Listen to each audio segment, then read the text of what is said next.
Terima kasih pendengar, Anda masih bersama kami di Pro 1 Palembang, kanal informasi dan inspirasi. Kami hadirkan dialog Palembang menyapa pagi hari ini.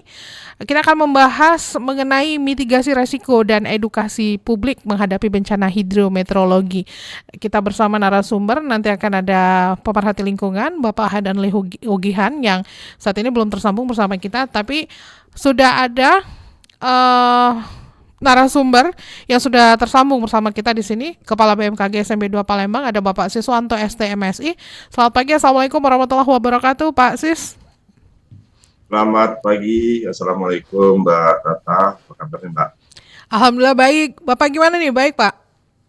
Alhamdulillah, kabar baik. Kabar baik ya, baru selesai upacara nampaknya ya Pak ya?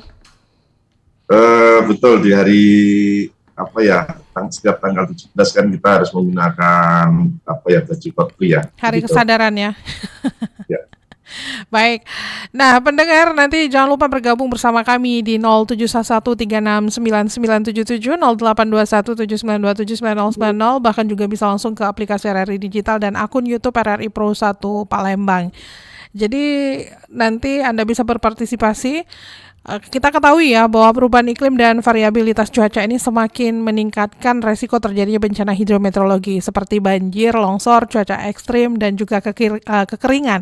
Nah, kondisi ini juga menuntut kita untuk terus meningkatkan pemahaman, kewaspadaan, dan koordinasi dalam menghadapi potensi bencana yang bisa berlangsung kapan saja.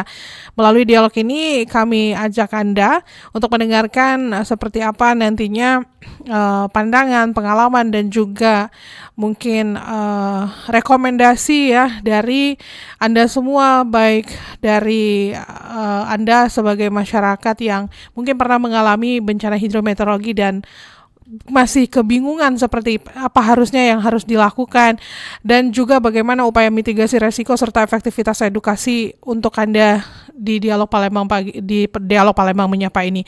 Jadi mudah-mudahan diskusi dialog kita ini menjadi atau memperkuat kesiapsiagaan kita untuk memperbaiki semuanya lah ya. Karena ini memang harus kerjasama yang baik antara kita, BMKG, dan juga bagaimana upaya mitigasi resiko serta efektivitas baik dari manapun. Jadi pendengar, kita langsung saja, mungkin kita akan mulai sambil menunggu narasumber kita Pak Hadanli Ugihan, pemerhati lingkungan. Kita langsung ke Pak Siswanto saja. Kita sambil jalan ya Pak ya, Pak Hadanli sudah bergabung nih. Pak Hadanli, selamat pagi, Assalamualaikum. Selamat pagi Mbak Tata. Assalamualaikum warahmatullahi wabarakatuh. Kita berjumpa kembali buat pendengar. Baik. Selamat pagi juga Pak Siswanto ya. Ketemu lagi kita. Selamat pagi Bapak. Iya, kita mulai saja nih Pak ya. Karena banyak yang sepertinya yang harus kita obrolin begitu ya Pak. Karena cuaca nih udah mulai bergeser. Maksudnya perbincangan saya bersama kedua narasumber ini, kalau yang kemarin tuh kan musim kemarau. Nah, ini saya balik lagi nih bersama Anda semua di musim hujan. Oke, saya ke Pak Siswanto dulu nih. Pak Siswanto, seberapa baik ya harusnya pemahaman kita ini untuk mengetahui apa saja mungkin ya bencana hidrometeorologi, baik itu banjir, longsor, cuaca ekstrim, kekeringan, dan masih banyak lagi. Baik, terima kasih Mbak Tata kesempatannya. Sebelumnya saya ucapkan Assalamualaikum, selamat pagi kepada seluruh pendengar setia Pro 1 RRI Palembang dimanapun berada. Kesempatan baik bagi kami mewakili dari BMKG Kota Palembang untuk menyampaikan beberapa hal yang terkait dengan tema yang pada pagi hari ini kita angkat, yaitu terkait temanya apa tadi Pak? Mbak? Iya Pak. Tema hari ini gimana tadi? Mitigasi resiko dan edukasi publik menghadapi bencana hidrometeorologi. Ya, mitigasi resiko dan edukasi upaya publik ya. Edukasi untuk menghadapi ancaman bencana hidrometeorologi. Barangkali sebelum kita masuk ke pembahasan, barangkali di sini ada beberapa konteks narasi yang perlu kita pahami. Setidaknya di sini ada kata mitigasi, resiko, dan bencana. Nah, barangkali yang pertama, mitigasi perlu kita ketahui bahwa mitigasi itu sendiri adalah secara maknanya adalah bagaimana atau upaya yang bisa dilakukan oleh manusia atau kita sebagai anggota masyarakat untuk dapat mengurangi atau menghadapi risiko bencana itu dalam artian kita bisa terhindar dari beberapa dampak dari bencana itu sendiri. Artinya apa upaya yang bisa dilakukan. Nah, kemudian di sini ada kata risiko. Kalau risiko di sini adalah boleh kita berikan pemaknaan bahwa segala keadaan ketidakpastian yang dapat mengakibatkan kerugian, baik dampak negatif dari suatu tindakan atau keputusan. Tentunya ini berkaitan dengan bencana. Nah, terakhir barangkali ada bencana. Ya, bencana itu sendiri adalah biasanya adalah aktivitas alam atau aktivitas manusia yang barangkali bisa berdampak kepada kerusakan, baik bencananya itu mengakibatkan korban lingkungan alam, infrastruktur, termasuk barangkali mengancam kepada kehidupan atau penghidupan manusia yang ada di masyarakat. Nah, tentunya sesuai dengan tema, apa sih yang bisa kita lakukan terkait dengan upaya mitigasi risiko ini? Tentunya kami sesuai dengan tugas pokok kami yang ada di BMKG, tentunya yang pertama adalah kami memiliki tugas bagaimana kita bisa melakukan upaya observasi atau pengamatan beberapa parameter cuaca yang menjadi pen-trigger atau menjadi faktor yang memicu terhadap beberapa risiko maupun bencana hidrometeorologi. Tentunya pada saat ini Sumatera Selatan sedang berada di musim penghujan, tentunya adalah bencana yang kita hadapi adalah bencana atau risiko bencana hidrometeorologi basah, seperti barangkali kalau untuk dataran tinggi bisa banjir bandang, kemudian longsor, kemudian di beberapa wilayah dataran rendah atau pesisir barangkali bisa juga berupa angin puting beliung, angin kencang, bahkan barangkali adalah sambaran petir. Barangkali itu untuk sementara, Mbak. Oh, baik. Nah, saya ke Pak Hadenli. Ini gimana nih? Ada Pak Sudirman ya? Oke. Saya ke Pak Hadenli terlebih dahulu ya. Kabarnya nih nanti akan ada Pak Sudirman juga yang akan bergabung di Zoom-nya kita ya. Tapi ini kita tidak tahu ya, masih menunggu kabar juga. Nah, Pak Hadenli, gimana nih Anda menilai tren peningkatan frekuensi dan intensitas bencana hidrometeorologi dalam mungkin bisa dibilang dalam beberapa tahun boleh, dalam beberapa pekan terakhir ini juga boleh di wilayah Sumatera Selatan ini ya, Pak?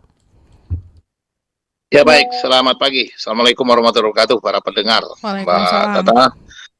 Bahwa memang kalau kita bicara mitigasi pada dasarnya adalah upaya ya dalam pemahaman kita sudah membaca apa yang akan bisa terjadi. Misalnya kayak saya katakan tadi, akan ada banjir apabila hujan deras. Mestinya sebelum-sebelumnya kita sudah akan melakukan usaha ya, sehingga apabila terjadi hujan, maka banjir itu bisa diatasi. Itu sebenarnya kalau kita bicara mitigasi. Nah, ini artinya cenderung pada yang sudah disampaikan tadi bahwa hidrometeorologi itu adalah cenderung pada akibat akumulasi dari, kalau saya melihat dari sisi lingkungan, akibat akumulasi tindakan kita sebelumnya. Ya, dalam maksud saya tindakan kita ini ada bisa dalam jangka waktu beberapa tahun, bisa beberapa dekade, sehingga terakumulasi suatu dampak yang kita nikmati sekarang. Saya berikan gambaran seperti ini misalnya.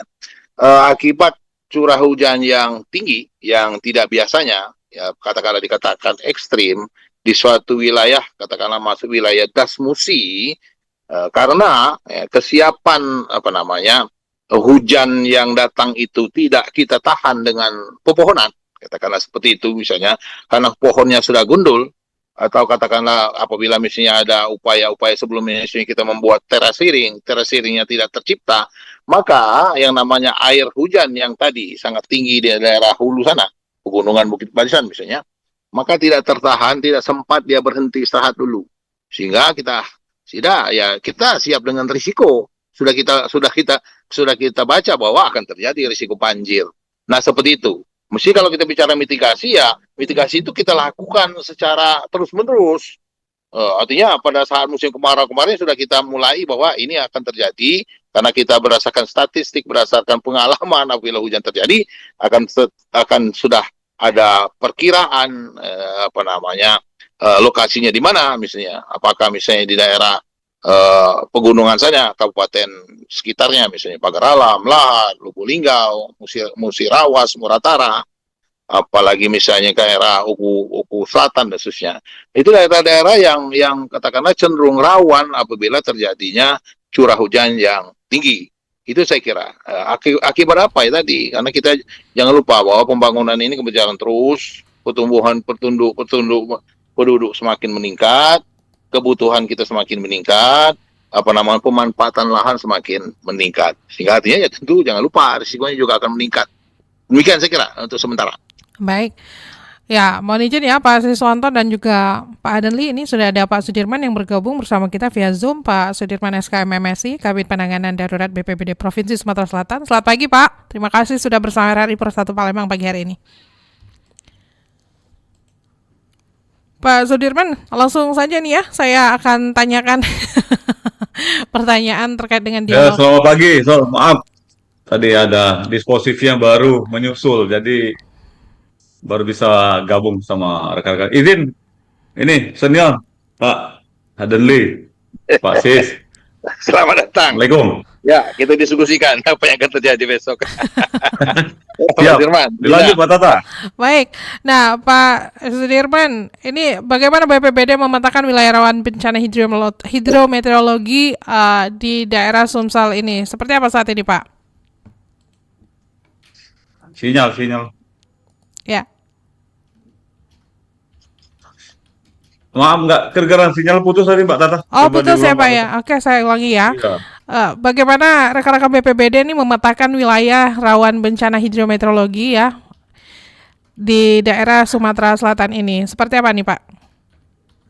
Baiklah, Mbak Tata dan rekan-rekan semuanya, BPBD Provinsi dalam hal ini kita selalu berkomunikasi dengan teman-teman di kabupaten, karena kita sudah ada BPBD penambahan di Maret kemarin, yaitu BPBD Kota Palembang, yang notabene itu salah satu daerah kota yang termasuk rawan akan banjir. Kalau dengan intensitas walaupun ringan, sedang, itu pasti akan tergenang apabila durasinya cukup tinggi. Jadi untuk pemetaan kita di awal musim, kita melaksanakan namanya sosialisasi pada BPBD Kabupaten Kota.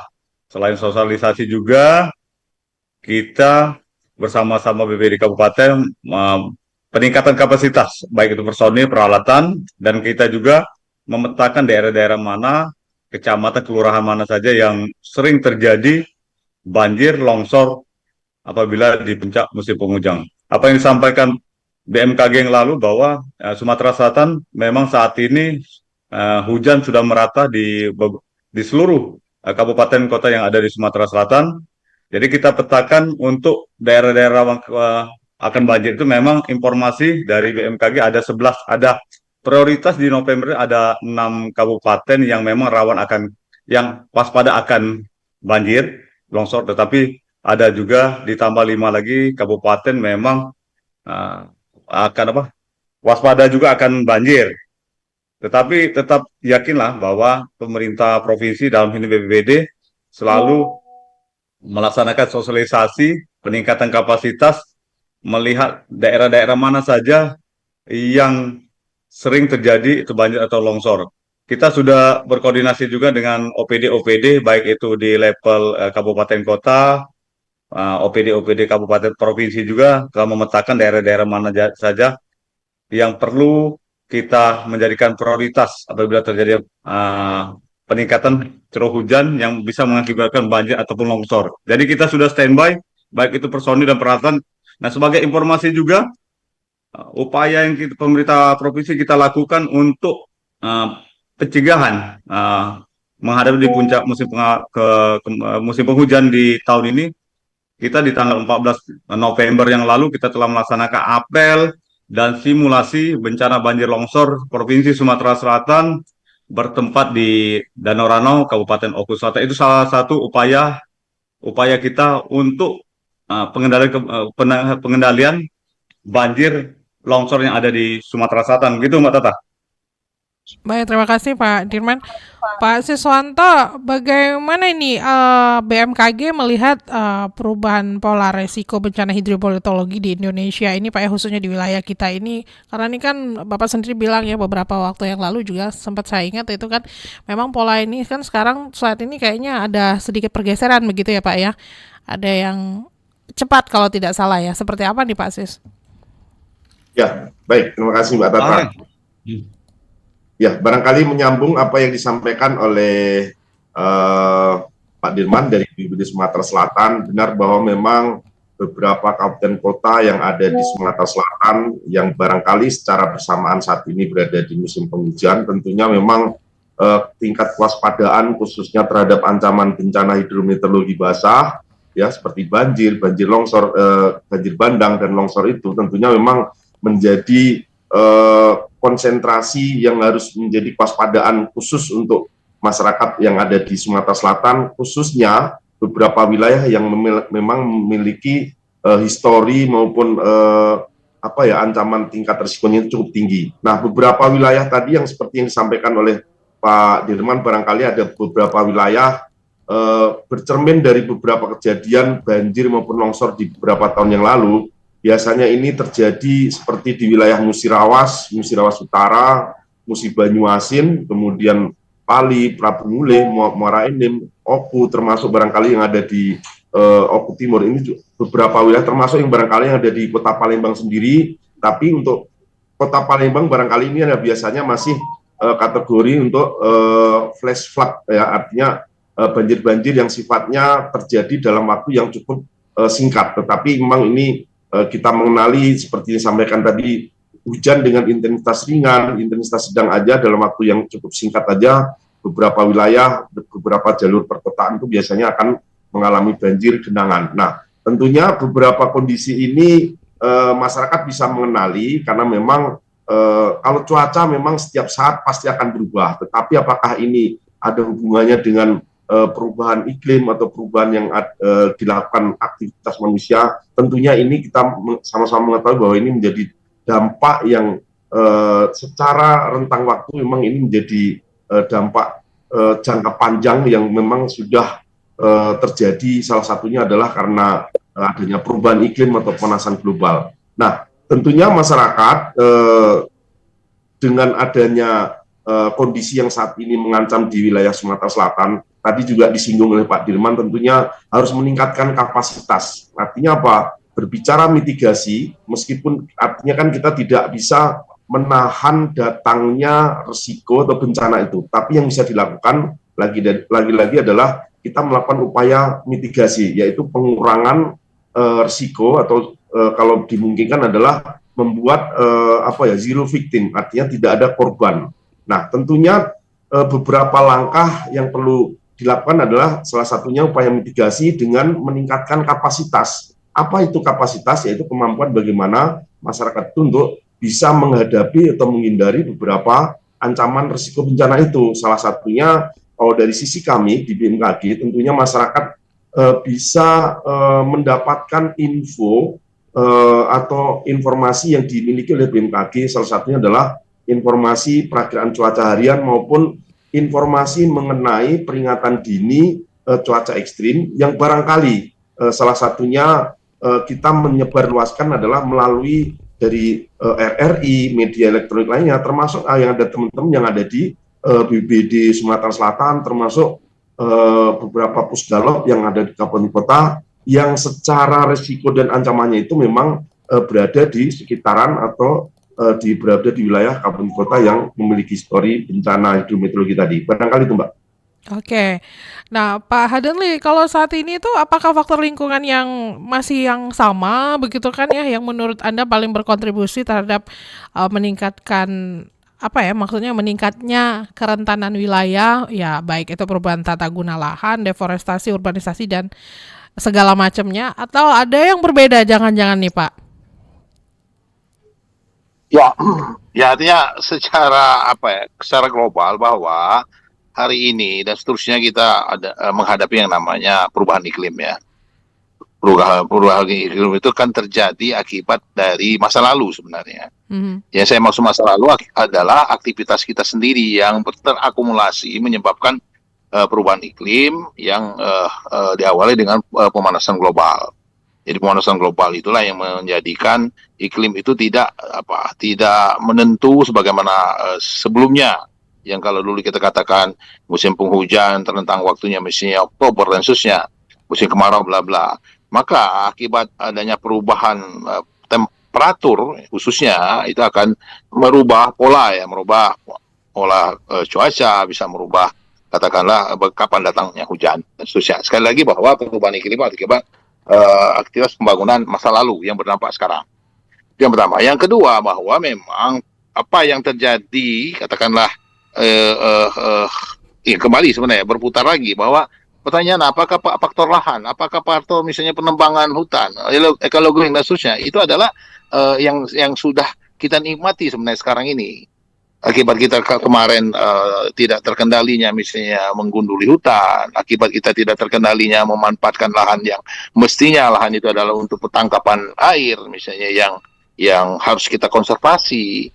Akibat itu tidak kita lakukan katakanlah mitigasi, tentunya itu masuk mitigasi sebenarnya, maka risikonya yang kita alami sekarang ini. Maka tentu artinya pertanyaan ke depan seperti apa? Ya sama saja, jawaban dari dulu jawabannya adalah bagaimana kita ya tadi, karena ini risiko sudah terjadi cukup lama, jangka panjang, akibat juga akumulasi persoalan lingkungan yang jangka panjang, maka juga perbaikannya juga jangka panjang. Kalau seandainya misalnya faktor pemanfaatan lahan yang tidak terkendali, nah bagaimana mengendalikan faktor pemanfaatan lahan? Itu kan pertanyaan sederhana sebenarnya. Jawabannya juga sederhana. Yang tidak sederhana melaksanakannya tentu kan. Itu yang pertama. Yang kedua artinya bagaimana misalnya tata guna lahan itu sendiri. Mestinya kalau dulu saya kemarin baru pulang ke Lahat ya. Dulu yang kita lewati adalah hutan, yang rata-rata hutannya adalah hutan-hutan lebat. Ya sekarang tidak ada lagi yang dulu, maksud saya dulu tuh 20-30 tahun yang lalu, bukan dulu seminggu yang lalu. Artinya hutan-hutan yang mestinya pada saatnya masa lalu itu sebagai fungsinya penahan air, yang saya katakan awal tadi bahwa air yang datang dari langit itu mesti ditahan dulu beberapa saat, jangan langsung tergelontor ke sistem sungai. Nah maka ya artinya itu tidak terjadi lagi, tidak ada lagi lah fungsi-fungsi hutan sebagai penahan air itu. Maka pertanyaan berikutnya, apakah itu bisa kita lakukan? Bisa, tapi waktunya ya tidak membalik tangan seperti membalik tangan. Nah ini artinya harus dilakukan secara konsisten, dilakukan secara menyeluruh ya, dari tingkat lokal sampai ke tingkat kabupaten dan seterusnya. Nah ini artinya kalau pertanyaan-pertanyaan itu sampai sambung menyambung tentu seperti itu kan. Tapi pertanyaan itu sebenarnya akan seru kalau kita menghadapi masalah di depan mata gitu kan. Setelah lewat banjirnya, lewat gitu, musim kemarau sudah tiba misalnya, udah selesai kita. Tidak ada lagi akan upaya mitigasi yang kita lakukan. Kita itu seperti itu. Tahun depan kita akan kembali lagi kepada lubang yang sama. Seperti itu kira-kira. Sama dengan kemarin ya, saya kebetulan Pak Dirman ya, saya mengikuti di Oku Selatan kemarin di pinggir danau. Pak Gubernur juga siaga bencananya di sungai kemarin. Di sungai keluar outlet dari Danau Ranau. Itu artinya bahwa kita mengingatkan kita bahwa kalau kemarin kita bencana asap, hari ini kita akan menghadapi bencana air, gitu kan. Nah ini mengapa ya? Itu pada dasarnya sudah bisa kita antisipasi, gitu kan. Nah ini pertanyaan besar itu kenapa ini sepertinya kita menghadapi sesuatu risiko ini periodik gitu. Dari tahun ke tahun seperti itu, malah cenderung meningkat seperti itu. Nah ini pertanyaan besar bagi kita semua. Ya tentu artinya ada fungsi-fungsi peran pemerintah, ada peran masyarakat dan seterusnya. Itu tentu yang tadi masyarakat mungkin tantangan kita juga, misalnya bagaimana peran kita mengedukasi masyarakat, bagaimana fungsi penyebaran informasi ke publik dan seterusnya. Nah ini artinya bukan pekerjaan, saya terpaksa mengatakan bukan pekerjaan mudah, bukan pekerjaan membalik tangan saja. Ini pekerjaan panjang, pekerjaan artinya bagaimana mengelola kawasan Sumatera Selatan ini sehingga betul-betul mengarahnya sebenarnya bagaimana kita mempertahankan lingkungan yang betul-betul ramah terhadap lingkungan itu sendiri, ramah terhadap penduduknya, ramah terhadap orang yang tadi mengeksploitasi Iya, lingkungan sendiri, gitu ya. iya. Ini yang pandangan dari, sekali lagi pandangannya adalah dari sisi lingkungannya. Karena lingkungan Oke. ini ya condong apa namanya, kita rusak hari ini misalnya 1 hektar, kita hanya bisa memperbaiki barangkali apa namanya hanya beberapa persen saja bisa kita pulihkan. Dalam arti kata masuk kepada penanganan melestarikan lingkungan sendiri. Yang tadi kalau kita bicara mitigasi ada di dalamnya sebenarnya. Oke, baik. Seperti itu saja. Baik. Kita ke pendengar dulu ya, Bapak-bapak saudara pendengar yang bergabung ini. Selamat pagi. Selamat pagi, Sama Ibu siapa di mana, Bu? dengan Mbak Ika di Indralaya. Mbak Ika di Indralaya, silakan. Ya, lagi dalam kelas nih Mbak. Ya, silakan, Mbak. Ya, mohon maaf lagi agak berisik ya. Pengen tanya nih, kalau untuk daerah-daerah perbatasan ke BPBD kayak Palembang Indralaya, Palembang Banyuasin, itu kalau untuk terkait dengan banjir atau tergenang lah ya, itu masuk kemana ya? Atau jadi balik ke pemerintah pusat atau gimana itu? Karena kalau banjir itu nggak ada yang mau tanggung jawab kalau daerah-daerah perbatasan kayak di Jakabaring kayak gitu. Makasih Mbak. Baik, terima kasih Mbak Ika di Indralaya ya. Pak Dirman, silakan Pak. Terima kasih Mbak Ika di Indralaya. Memang benar apa yang disampaikan Mbak Ika tadi, daerah-daerah perbatasan antara Palembang Indralaya, Palembang Banyuasin. Sebenarnya kalau memang ada namanya kejadian bencana, banjir, baik itu banjir bandang ataupun banjir yang lainnya, itu segera melaporkan ke level yang paling terendah, yaitu baik RT, kelurahan, kecamatan. Nanti akan dilaporkan ke BPBD kabupaten kota tersebut, ataupun langsung kita respon melalui laporan resmi dari pemerintah setempat.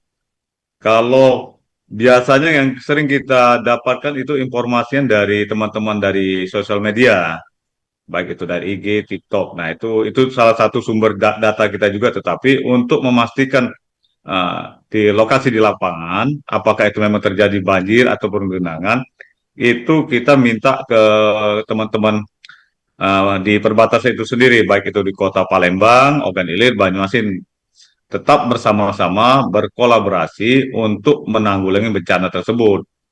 Kadang sering terjadi masyarakat tidak menginformasikan ke pemerintah setempat, baik itu melalui RT, Kades ataupun ke BPBD, karena kita pemerintah provinsi kita mendapatkan laporan berdasarkan informasi update dari teman-teman dari kabupaten. Kalau memang dampaknya banjir itu lebih dari 1 kali 24 jam, kita bersama-sama akan langsung mengkaji. Kalau perlu kita akan menurunkan tim evakuasi terhadap korban yang terdampak banjir itu sendiri, dan akan kita mendatanya, kita akan juga segera memberikan bantuan gubernur, baik itu logistik ataupun peralatan yang bisa digunakan untuk menunjang aktivitas warga itu sendiri.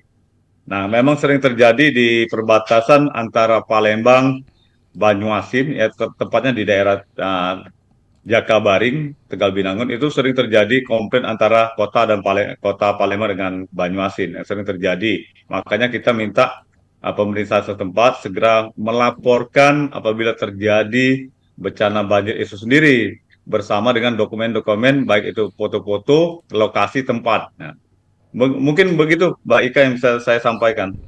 Ya, sudah dijawab ya Mbak Ika. Yang lainnya juga masih kita tunggu di 0711369977, 082179279090, aplikasi RRI Digital dan akun YouTube RRI Pro 1 Palembang. Selamat pagi. Selamat pagi Mbak Tata. Selamat pagi, sama Pak Azari di Skayu ya. Ya, Silakan Pak. ini Pak, saya mau tanyakan, kira-kira Pak banjir di daerah Sekayu ini belum berapa Pak? Kenapa? Kira-kira banjir di daerah Sekayu ini sekitar bulan berapa lah? Banjir di Skayu bulan berapa ya? Ya, apakah bulan ini Mbak? Oke, baiklah kalau begitu. Terima kasih Pak Azari sudah bergabung. Assalamualaikum. Waalaikumsalam warahmatullahi wabarakatuh. Nah, BMKG bisa memprediksi banjir di Skayu kira-kira bulan berapa nih Pak? Saya semua izin. Terima kasih. Dari pertanyaan dari mana Mbak Tata tadi? Pak Azhari di Sekayu. Terima kasih pertanyaan Pak Azhari dari Sekayu ya. Nah, seperti yang kita sampaikan di awal bahwa saat ini memang Sumatera Selatan kan sedang berada di musim penghujan ya. Nah, beberapa data yang bisa kita lihat berdasarkan histori, tentunya daerah atau kawasan yang berada di Musi Banyuasin, barangkali salah satunya yang ada di wilayah Sekayu ini juga menjadi konsentrasi perhatian masyarakat dan pemerintah daerah untuk terhadap ancaman atau bencana risiko banjir maupun banjir genangan. Tentunya untuk pertanyaannya sendiri, kira-kira kapan? Nah, tentunya ini kembali kepada faktor yang memicunya. Nah, berarti salah satunya barangkali dari sisi BMKG tentunya masyarakat atau Pak Azhari tadi bisa memperhatikan kira-kira di daerah Bapak itu tentunya dengan beberapa informasi yang diberikan oleh BMKG. Karena memang bercerita banjir, lagi-lagi tentunya bukan hanya di-trigger atau dipicu oleh faktor curah hujan. Ya, artinya tadi ada dari sisi lingkungan tentunya itu juga menjadi faktor untuk pemicu terhadap kejadian banjir, tetapi dari sisi cuaca, dari sisi informasi yang bersumber dari BMKG, tentunya puncak kejadian banjir itu biasanya akan seiring dengan berlangsungnya puncak musim penghujan yang ada di Sumatera Selatan. Nah, puncak musim penghujannya sendiri itu kita prediksi berdasarkan informasi yang kita terima dari teman-teman stasiun klimatologi Sumatera Selatan itu akan berada di bulan Desember dan berlanjut di awal tahun 2026. Barangkali itu Pak Azhari untuk beberapa kesiapan menghadapi ancaman maupun bencana banjir yang ada di wilayah Sekayu. Barangkali itu Mbak Tata, terima kasih. Baik. Kita akan pendengar kembali, ini sudah ada yang bergabung, ada Pak Zakaria di Banyuasin. Silakan Pak Zakaria. Ya, selamat pagi Pak Tata. Ini dari Pak Zakaria di Kenten, Pak Tata. Oh, Kenten. Oke, silakan Pak. Ya, selamat pagi Bapak narasumber, Pak Hadali sama Pak ini ya, Sudirman ya. Pak Hadenli, Pak Sudirman, dan juga Pak Siswanto. Oh ya, nanti mungkin salah soal ini di mungkin dari BNPB dulu ya, mungkin BPBD ya. di BPD ya. Ya. Ini mau nanya ini Pak ya, mau tanya soal masalah penghijauan itu, reboisasi. Selama ini yang kita dengar kan banyak penanaman kembali ya, sekian juta, sekian ribu pohon yang terjadi di daerah di mana-mana di daerah. Itu bagaimana pemantauannya dari pihak BNPB atau yang lainnya, itu keberhasilan bagaimana? Kemudian penerapannya masalah bencana ini apakah selayaknya, sebaiknya itu bisa dimasukkan ke dalam pendidikan di sekolah supaya mereka itu dari penjari awal usia muda udah tahu bencana ini akan terjadi dan akibatnya bagaimana penanggulangannya. Mohon pencerahannya. Terima kasih Bapak semua. Assalamualaikum warahmatullahi wabarakatuh. Waalaikumsalam warahmatullahi wabarakatuh. Pak Dirman silakan nih Pak. Ini terima kasih Pak Zakaria terkait dengan yang di Pengawasan. Banyuasin, reboisasi ya Mbak Tata ya? Pengawasan reboisasi ini, Pak. Penanaman. Sebenarnya kalau penanaman dan reboisasi itu ranahnya sama itu senior kami Kak Andeli itu, karena itu pengamat pemerhati lingkungan. Kita juga bekerja sama dengan Dinas Lingkungan Hidup dan Kehutanan dan Pertanahan Provinsi Sumatera Selatan. Dalam hal ini memang kita selalu bekerja sama dengan ini tim-timnya Pak Andeli. Iya. Yang Tapi selalu izin nih Pak Dirman. Mungkin Pak Zakaria ini pertanyaannya kan memang kita nih selalu kayak ada seremonial tanam penghijauan selalu ya, tanam berapa ribu segala macam. Nah, mungkin beliau ini nanya gitu kan ya. Untuk pengawasannya ini habis ditanam tuh diapain Pak? Diawasin apa udah selesai gitu aja? Nah, itu gimana gitu Pak? Kalau dari pemerintahnya? Sebenarnya gini. Jadi kita selalu mengadakan namanya nanti ada simbolis penanaman 5.000 pohon bakau dan lain-lain. Itu kita selalu diawasi oleh tim-tim, itu ada organisasi tersendiri, komunitas yang selalu mengupdate setiap kegiatan kita pernah tidak serta merta maksudnya kita melaksanakan simbolis penanaman 1 juta pohon ataupun yang lain itu selalu diawasi oleh tim-tim kita yang selalu mengawasi setiap gerak-gerik kita yang dilakukan terutama dalam penanaman-penanaman yang ada untuk penghijauan kembali. Nah, itulah makanya kita selalu bekerja sama dengan Dinas Lingkungan Dinas Lingkungan Hidup dan Pertanahan Provinsi Sumatera Selatan, dan selalu berkoordinasi dengan OPD lingkungan hidup yang ada di kabupaten kota, di mana tempat tersebut yang selalu kita gembor-gemborkan untuk penanaman penghijauan, untuk reboisasi dan lain-lain, itu selalu kita awasi tingkat keberhasilannya, dan perkembangan-perkembangan lain melalui teman-teman, terutama dari pemerhati lingkungan yang selalu menggemborkan bahwa penghijauan dan reboisasi dan selalu digembor-gemborkan kepada masyarakat, terutama dalam untuk apa maksudnya supaya negara kita ini, pemerintah kita, kabupaten kita, desa kita kembali hijau, tidak serta-merta. Sekarang ini kebanyakan memang alih fungsi, kebanyakan memang daerah resapan dijadikan untuk mungkin properti dan lain-lainnya itu. Jadi kalau untuk pengawasan itu kita serahkan ke kabupaten di mana tempat kita melaksanakan kegiatan itu sendiri, dan selalu diawasi oleh teman-teman dari pengamat pemerhati lingkungan dari senior kami Pak Adenli, yang selalu mengawasi aktivitas kita di setiap itu, baik BPBD, Dinas Lingkungan Hidup, Dinas Kehutanan, Perkebunan dan lain-lainnya. Itu Mbak Tata. Oke, nah saya mau ke Pak Adenli nih, mumpung ada kaitannya gitu ya. Ini pasti panjang nih kalau Pak Adenli yang jawab. Tapi nih Pak, terkait dengan reboisasi atau penanaman ya yang seperti yang disampaikan tadi lah ya, memang bukan sekadar seremonial ya. Tapi Anda melihatnya seperti apa Pak saat ini yang sudah dilakukan itu Pak? Misal ulang tahun instansi ini kan banyak tuh Pak, nanam lagi instansi ini lebih banyak lagi, padahal misalnya ulang tahunnya barengan nih Pak, tiap bulan tiap ulang tahun tuh kita nanam biasanya kan ya. Nah ini gimana Anda melihatnya nih Pak Hadenli?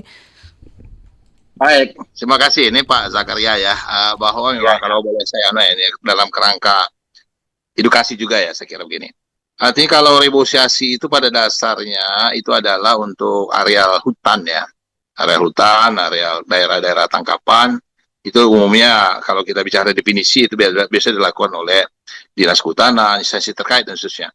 Kalau penghijauan itu artinya areal yang memang area-area yang memang pantas cocok untuk kita hijaukan, bisa di pekarangan, bisa di lahan yang milik masyarakat, di daerah bantaran sungai, di daerah-daerah yang memang kita memerlukan fungsi-fungsi kehijauan ataupun fungsi-fungsi untuk resapan.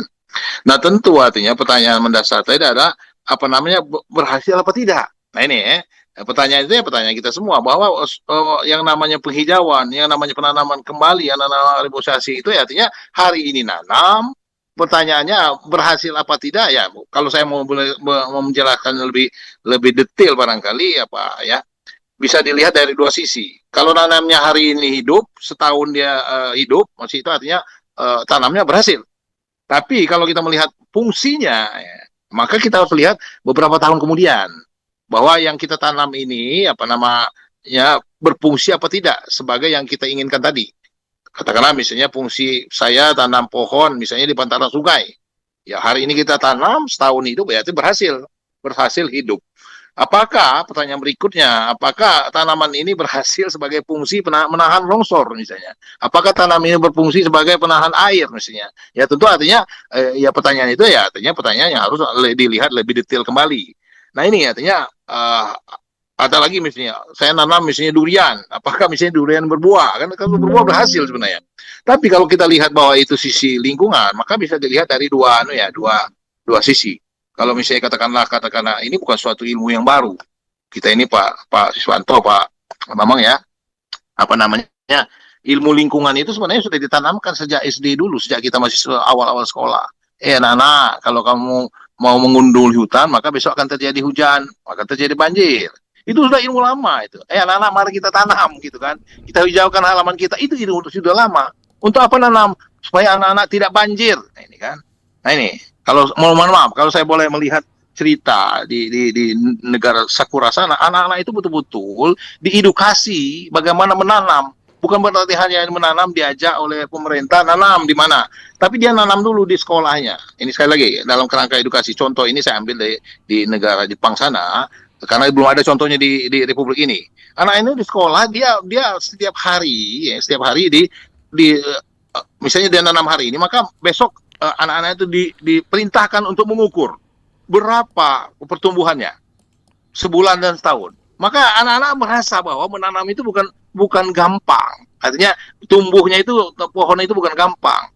Nggak bisa diukur misalnya, oh ini bisa 1 minggu 1 senti, tidak bisa. Mungkin 1 bulan baru 1 senti. Maka mereka betul-betul tertanam, mengedukasi anak-anak itu betul-betul meresap ke dalam dadanya, dalam apa namanya, mindsetnya. Artinya bahwa saya memang betul-betul perlu menanam, dan menanam itu harus dipelihara. Nah ini, adakah nggak itu di ilmu ini diajarkan di tempat kita? Kalau kita hanya bicara dengan anak-anak sekolah lu, kita pengalaman kita di SD lu, anak-anak tanam ya, karena itu menjaga longsor, berhenti di situ. Ada anak-anak yang kritis untuk apa belasan, bisa saja terjadi. Nah, sekarang ada nggak anak-anak mau ngajak nanam, mari kita tanam pohonnya, mari kita tanam apa namanya yang tadi reboisation. Ada nggak? Saya berani mengatakan hanya beberapa persen. Bisa kita buktikan anak-anak itu di sekolahnya. Sebagian besar sekolah itu gersang. Saya berani mengatakan itu. Lihat halaman sekolah itu. Gersang semua. Kalau memang pendidikan itu sudah sampai ke sana, maka mestinya sekolah di Indonesia ini, sekolah di Republik ini, atau di kampung-kampung itu mesti teduh. Pohonnya semua teduh, karena ini negara tropis, tidak tergantung iklim.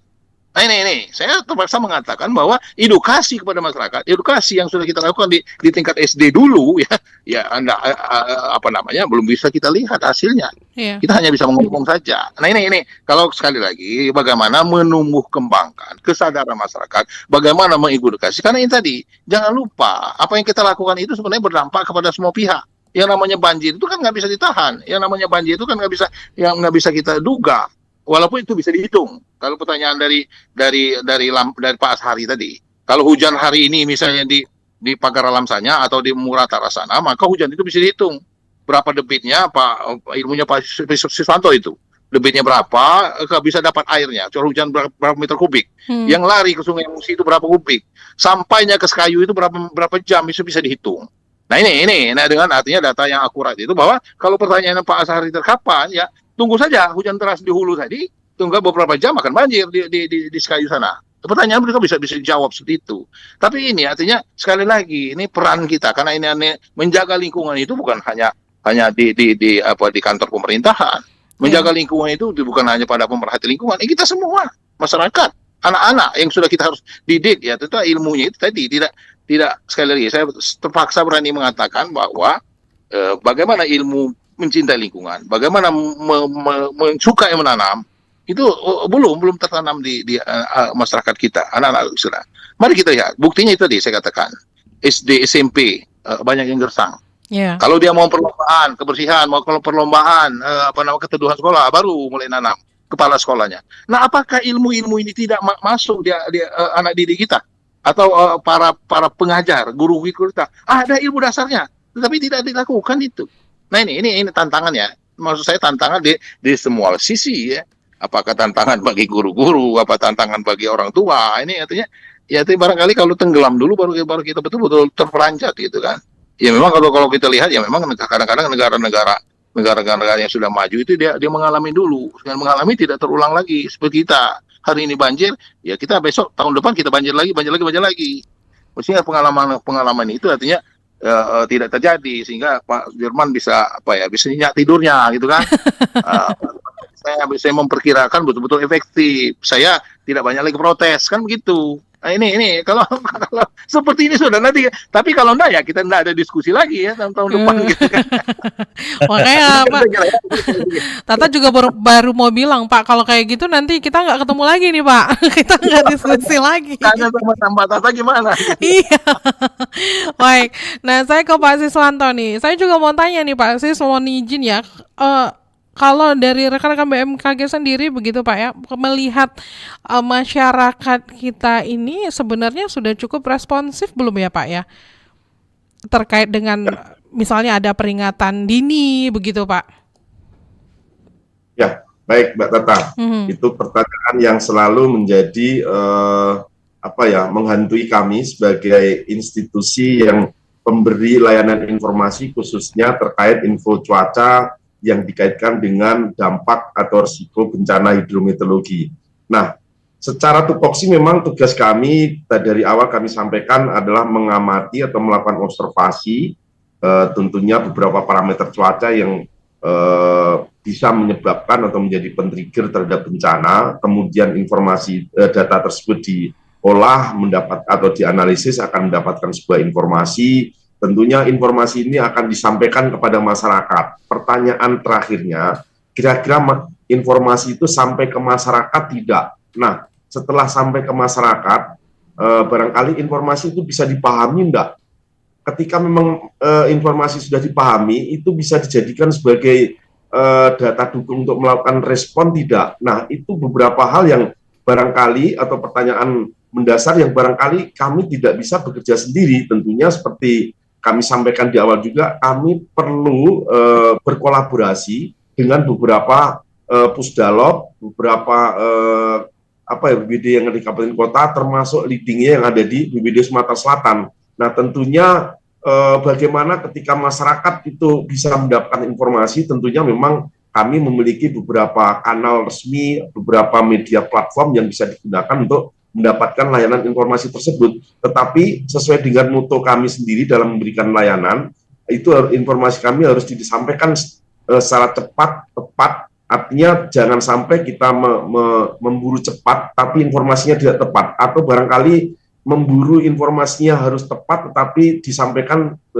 dalam waktu yang tidak cepat. Kemudian harus setelah cepat, tepat, akurat. Tentunya juga harus luas jangkauannya. Artinya untuk menjangkau yang cukup luas di lapisan masyarakat, tentunya tadi kami sampaikan ada beberapa media komunikasi, barangkali juga termasuk yang ada di RRI. Setiap pagi, beberapa kali melakukan kegiatan dialog interaktif, bahkan beberapa kegiatan juga ada kentongan, barangkali itu juga menjadi media bagi masyarakat, khususnya dalam memberikan edukasi sehingga masyarakat itu paham terhadap informasi. Nah, akan menjadi ironis, informasi yang kami miliki itu barangkali sampai ke masyarakat, tetapi tidak bisa dipahami. Apalagi untuk melakukan respon, tentunya ini adalah menjadi hal yang cukup ironis sekali. Nah, tentunya dikaitkan dengan tema kita hari ini, bagaimana kita bisa melakukan upaya mitigasi, tentunya adalah menjadi pertanyaan awal, kira-kira beberapa hal yang harus disiapkan itu apa saja. Nah, tentunya salah satunya adalah kegiatan pada saat pra bencana itu sendirilah yang harus disiapkan. Salah satunya adalah bagaimana masyarakat mendapatkan layanan informasinya. Salah satunya adalah informasi yang diberikan atau bersumber dari BMKG. Nah, tentunya harapannya setelah bisa diterima, dipahami, tentunya menjadi pertimbangan awal untuk melakukan sebuah respon, apakah itu mereka harus melakukan evakuasi, apakah harus melakukan kegiatan apa, sehingga memang ketika terjadi bencana itu memang tidak bisa kita hentikan, tidak bisa kita pindahkan, tapi kita bisa melakukan pengurangan resikonya atau meminimalkan dampaknya, atau syukur-syukur bisa membuat nol atau zero victimnya. Barangkali itu, Mbak. Baik, terima kasih Pak Siswanto. Nah, kami ingatkan kembali pendengar, silakan saja untuk bergabung kembali bersama kami di 0711369977, 082179279090, atau Anda juga bisa langsung ke aplikasi RRI digital ya, dan juga akun YouTube RRI Pro 1 Palembang dan ke media sosial kami begitu ya. Kita masih berbincang-bincang hingga pukul 9 waktu Indonesia Barat ya. Saya ke Pak Adenli nih. Jadi ada setelah yang kemarin-kemarin terjadi lah begitu ya Pak Adenli ya, ada tidak strategi mitigasi yang harus dievaluasi seperti itu Pak? Iya, artinya kalau bicara mitigasi sebenarnya semua instansi yang terkait ya, semua instansi yang bertanggung jawab, semua instansi yang sekali lagi yang katakanlah ada tugasnya terkait dengan tadi bagaimana bisa mengurangi risiko yang saya katakan tadi. Tentu ada fungsi-fungsi yang melekat di situ. Nah, ini apabila terjadi kejadian itu, katakanlah pertanyaannya terjadi kembali, apakah misalnya suatu instansi itu apa yang diperbuat itu sekali lagi di dalam konsep perencanaannya itu pada dasarnya sudah ada semua. Saya bercontoh misalnya, saya mau kembali lagi ke lingkungan. eh areal Das Musi gitu ya. Das Musi itu mencakup, karena Sungai Musi itu ada 9 sungai, itu mencakup seluruh wilayah Sumatera Selatan. Tangkapan areal, kalau kita bisa katakanlah misalnya lahan kritis di daerah Das Musi itu dari hari ke hari itu condong itu meningkat gitu ya, meningkat luasannya gitu kan. Kalaupun tadi saya katakan apabila kita misalnya melakukan pemulihan, apabila kita melakukan apa namanya perbaikan ya atau reboisasi, penghijauan yang kita lakukan tidak tidak secepat upaya yang kita lakukan itu dengan upaya pengurangan tangkapannya tadi.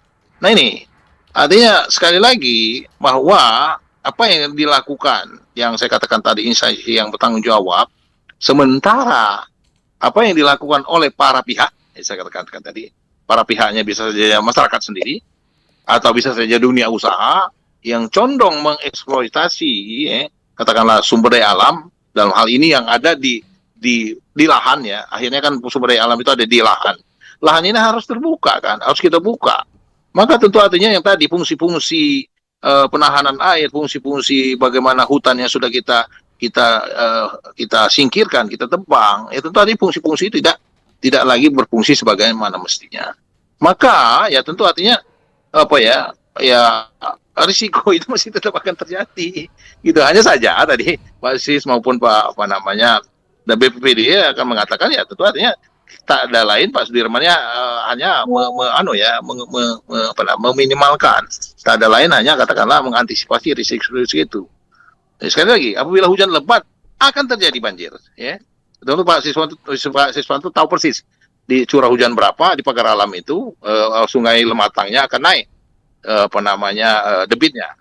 Di sungai Kelingisannya akan naik debitnya. Itu sudah secara hitung-hitungan sudah bisa dihitung. Nah ini karena tadi fungsi-fungsi peran penyerapan itu tadi tidak bisa lagi berfungsi sebagaimana fungsinya hutan, katakanlah seperti itu.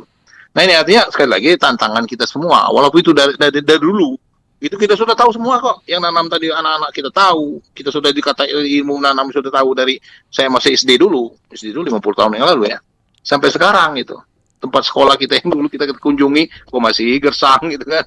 Nah inilah yang ya sekali lagi tantangan kita itu tentu artinya tantangan bagi kita karena kita tahu ada risikonya, itu artinya bagaimana secara bersama-sama ya, karena tidak bisa juga dilakukan oleh instansi apalagi dengan segala keterbatasan sekarang ini.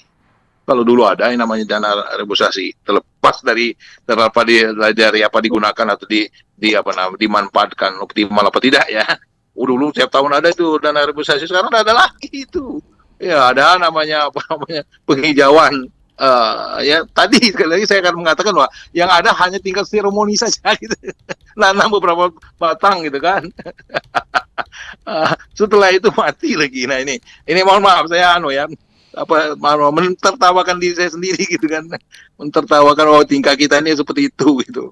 Nah ini sementara kita tidak bisa memelihara apa yang kita tanam tadi kan, apa yang kita mestinya, karena kita tahu persis apabila tidak ada tanaman, tidak ada pohon, akan terjadi pemanasan global, akan terjadi banjir. Itu satu kesatuan, sumbernya ada dari lingkungan yang rusak. Saya terpaksa berani mengatakan berdasarkan ilmu saya, sumbernya adalah dari lingkungan yang rusak. Lingkungan sudah tidak lagi mendukung daya dukungnya.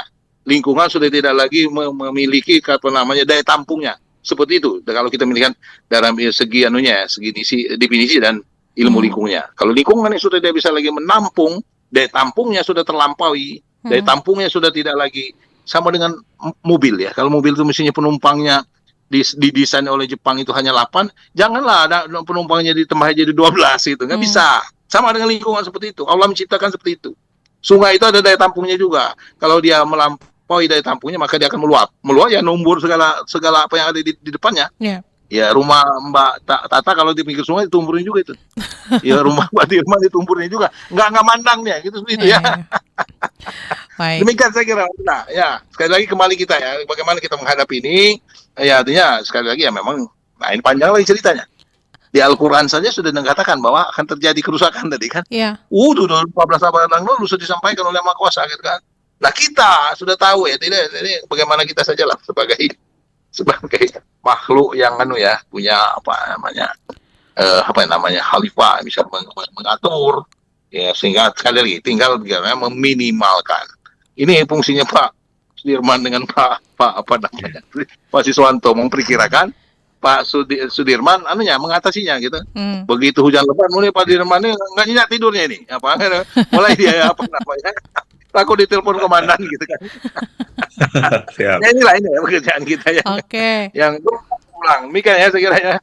Walaupun saya sampaikan saya mau tertawakan diri sendiri gitu. Iya, baik. Nah, ini mungkin singkat saja begitu ya Bapak-Bapak untuk closing statement kita di pagi hari ini. Harusnya kita mungkin berjam-jam lebih lama lagi ya membahas ini semua. Tapi ya waktu yang diberikan hanya 1 jam kurang lebih. Silakan saya mungkin ke Pak Siswanto terlebih dahulu Pak untuk closing statement dialog kita pagi hari ini. Silakan Pak Sis. Baik, terima kasih Mbak Tata. Terakhir dari kami dalam kegiatan dialog pagi hari ini, barangkali kami menyampaikan kepada seluruh masyarakat bahwa sesuai dengan tema hari ini bahwa kita harus terus meningkatkan kewaspadaannya karena memang di Sumatera Selatan saat ini sedang berada di musim penghujan dan sebentar lagi di bulan Desember 2025 kemudian memasuki tahun baru 2026 tentunya ini adalah puncak musim penghujan. Ini dengan sendirinya akan menjadi ancaman terhadap bencana hidrometeorologi basah untuk yang di dataran tinggi bisa banjir bandang, bahkan longsor, termasuk yang ada di dataran rendah, ada ancaman berupa angin kencang, angin puting beliung, sambaran petir, bahkan beberapa wilayah, baik wilayah perkotaan maupun pesisir itu adalah banjir rob maupun banjir genangan. Tentunya salah satu upaya mitigasi yang dilakukan adalah sesuai dengan tugas pokok kami, tentunya masyarakat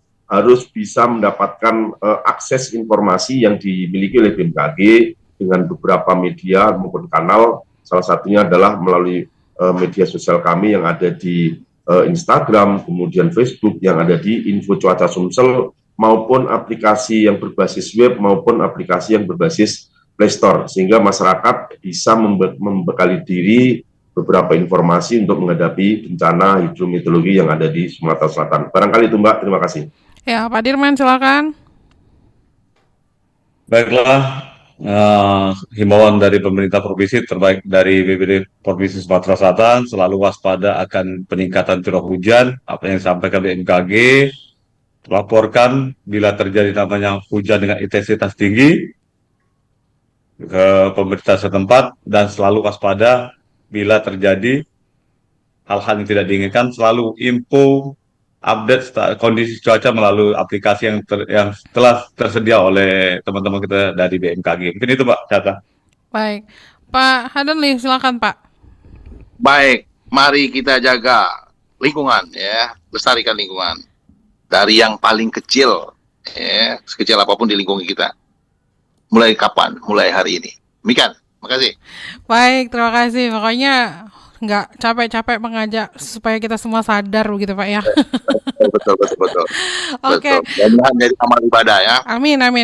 Baik, terima kasih ketiga narasumber sudah bergabung bersama RRI Pro 1 Palembang di pagi hari ini. Selamat melanjutkan aktivitas kembali. Insya Allah kita akan ketemu lagi di diskusi selanjutnya. Selamat pagi. Assalamualaikum warahmatullahi wabarakatuh. Waalaikumsalam warahmatullahi wabarakatuh. Baik pendengar, terima kasih juga untuk Anda yang sudah bergabung bersama kami di Dialog Palembang Menyapa pagi hari ini. Kita sudah berbincang-bincang tadi bersama Kepala BMKG SMP 2 Kota Palembang, Siswanto STMSI, dan juga pemerhati lingkungan Hadanli Ugihan, serta tadi juga sudah bergabung juga bersama kita adalah Kabid Penanganan Darurat BPBD Provinsi Sumatera Selatan. Selanjutnya kami hadirkan Halo RRI untuk Anda. Tetaplah bersama kami di Pro 1 Palembang, kanal informasi dan inspirasi. Baru saja Anda ikuti Dialog Palembang pagi ini.